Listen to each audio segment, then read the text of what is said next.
The Conjuring 2 gave horrorphiles a chance to enter the House of Strange Happenings, even if it was just on the big screen. Starring Madison Wolfe, Vera Farmiga, and Patrick Wilson, the 2016 film is based on one of the most infamous supernatural cases in history, the Enfield Poltergeist. The story centers around a young girl believed to be possessed by a demonic entity inside her London home, a haunting that mystified an entire nation. So what really happened during the 18-month-long ordeal that inspired The Conjuring 2, multiple series, and even a stage play? Let's take a spine-chilling look into the real-life events that shook Enfield. The story begins in August 1977, in a modest council house at 284 Green Street, Enfield, North London. Peggy Hodgson, a single mother of 4, lived here with her 4 children. Margaret, aged 13, Janet, aged 11, Johnny, aged 10, and Billy, aged 7. They were an ordinary family, struggling to make ends meet after Peggy's separation from her husband, John Hodgson. But little did they know, their lives were about to be turned upside down. It was a quiet night in August 1977 when Peggy heard strange noises coming from her daughter's bedroom. What she found would be the beginning of a nightmare. Her daughters, Margaret and Janet, were huddled in the corner, eyes wide with terror. They claimed the chest of drawers was moving towards the door on its own, as if an invisible force was trying to trap them inside. Peggy, dismissing it as a childish prank, tried to push the dresser back, but it wouldn't budge. She felt a cold breeze on the back of her neck, and in that moment, she knew something was terribly wrong. Terror-stricken, the Hodgson family fled to their neighbors, Vic and Peggy Nottingham. When Vic entered the house to investigate, he heard the same strange knocking sounds echoing from the walls. The police were called, and even one officer claimed to have seen a chair move clear across the room. But with no signs of foul play, they left, baffled and uneasy. For the Hodgson family, this was just the beginning. Over the next few months, their home became a hotbed of paranormal activity. Strange voices echoed through the hallways, toys flew across rooms, and even the furniture seemed to have a life of its own. Peggy Hodgson was desperate for answers. She contacted the Daily Mirror, a popular UK publication. The reporter and his photographer waited in the dimly lit living room, but for hours nothing happened.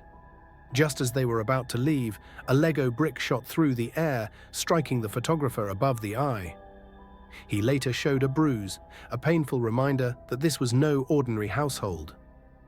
The Daily Mirror called the Society for Psychical Research, SPR, who sent Maurice Gross, a veteran paranormal investigator, to the scene.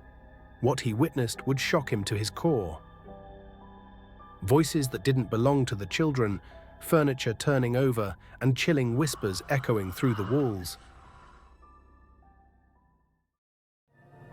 I've never been able to forget that voice. He called himself many names, but mostly Bill or Fred. I still listen to the 180 hours of tapes I recorded during the investigation. Row, row, row, the pub, check is down the street. Merrily, merrily, merrily, merrily, lovely part to train. Now f***ing This voice is coming from an 11-year-old girl. Well, perhaps, Guy, perhaps you've got something to say to them. Yeah. I'd like to know how you make this noise without bashing Janet's vocal cords to pieces. If I do it for half a minute, I get a sore throat. Goose chasers here. And we found, on analysis, the voice was not made by the larynx, the voice box, but by the false vocal fold, which is above the larynx. And you only use that when you lose your voice and you talk like that. Well, if you talk like that for more than a couple of minutes, you start getting a sore throat. Talk like that for 5 minutes or so and you're going to start doing damage to your throat. And yet this voice used to speak up to 3 hours at a time. Not continuously, of course, but up to 3 hours at a time without the girl showing any distress at all. Absolutely remarkable. The voice was just part of it. The girl levitated, going from horizontal to vertical in a sixth of a second. Furniture was thrown around the rooms. The house was swarming with journalists. As the haunting escalated, the focus seemed to shift to young Janet. She would enter trance-like states, speaking in a deep, gravelly voice that no child should be able to produce. She claimed to be the spirit of Bill Wilkins, an elderly man who had died in the house years earlier. "I used to live here," the voice growled through Janet, recounting how he had died of a hemorrhage in the living room. It was later confirmed that a man named Bill Wilkins did indeed live in the house and died exactly as described. How could an 11-year-old girl know such details about a man who had died years before she was born? Despite the compelling evidence, many were quick to label the Enfield haunting a hoax. 2 researchers from the SPR, skeptical of the bizarre voices, even caught Janet and her siblings bending spoons and faking phenomena. In an interview years later, Janet admitted that they had faked about 2% of the incidents, but she insisted that the rest was real. "Yes, we faked a few things just to see if Mr. Gross and Mr. Playfair would catch us, and they always did." These admissions fueled the skeptics, but the sheer number of eyewitness accounts, including those of police officers and journalists, kept the debate alive. Was this truly a case of mass hysteria, or were the Hodgsons telling the truth about their supernatural ordeal? The Conjuring 2 depicted Ed and Lorraine Warren as the key figures in solving the Enfield mystery.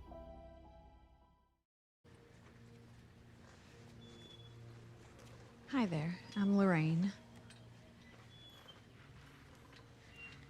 Mind if I have a seat?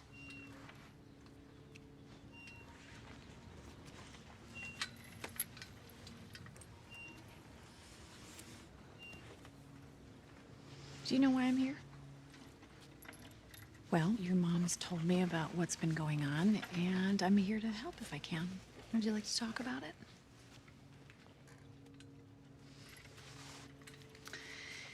You know, when I was about your age, I was visiting my mom at a hospital, and I saw an angel. Yeah. It was standing next to a little boy's bed.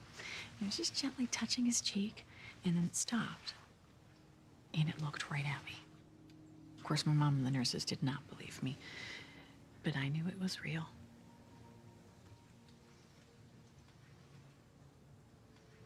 Look, I know how it is. I know what it's like to lose your friends because you're different. But I also know that one person can change everything, and you just have to open up to them.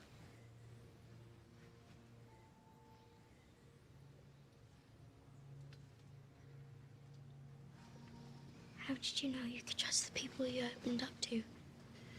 I didn't. Sometimes I got hurt. And it took a long time, but I finally found someone who believed me. What did you do then? I married him.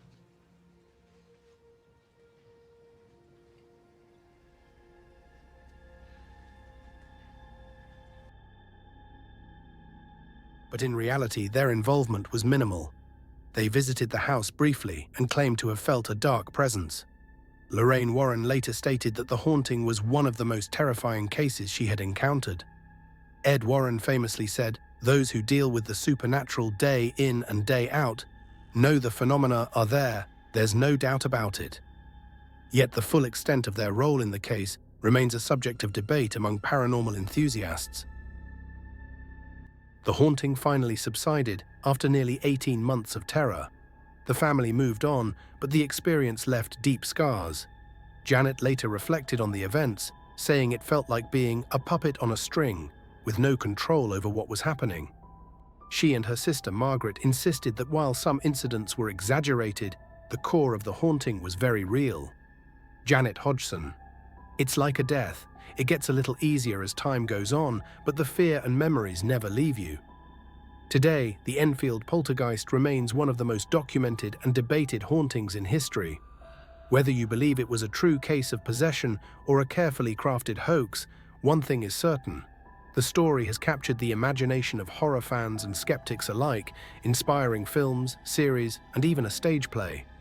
So the next time you watch The Conjuring 2, remember, sometimes the truth is stranger than fiction. And maybe, just maybe, the spirit of Bill Wilkins still lingers in that quiet little house on Green Street, waiting for someone to listen.